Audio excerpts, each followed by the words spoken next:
اكتشفت إنه ثم زوج شروط لاستجابة الدعاء. رب سبحانه وتعالى يقول في القرآن: وإذا سألك عبادي عني فإني قريب أجيب دعوة الداعي إذا دعان فليستجيبوا لي وليؤمنوا بي. دونك زوج شروط هما الاستجابة الرب سبحانه وتعالى، يعني إنك تسمع وتطيع الأوامر اللي أمرنا بهم وتبعد على النواهي اللي أمرنا إنه نبعد عليهم، والإيمان به وليؤمنوا به لعلهم يرشدون. فإذا تحب دعائك يستجاب لازمك تستجاب الرب سبحانه وتعالى في كل شيء، يعني الأوامر اللي أمرك بهم تمشي بهم، والنواهي اللي نهاك انك ما تعملهمش وتؤمن به. والايمان راهو مش ظاهريا، الايمان مش صلاة فقط وحجاب فقط وقراءة القرآن فقط، الايمان ايمان قلبي.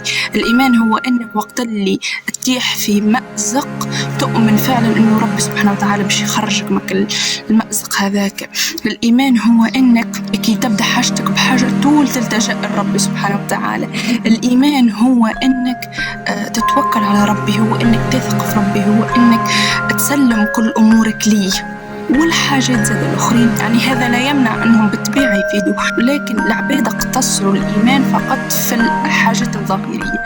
من الإيمان لازم قلبك فعلا يكون مؤمن حقا، قلبك فعلا يكون مع ربي، قلبك فعلا يكون ديما محطي ربي في باله، ديما محطي ربي في قلبه. دونك لكي يستجاب دعائك عليك أن تستجاب لله عز وجل وأن تؤمن به إيمانا حقا.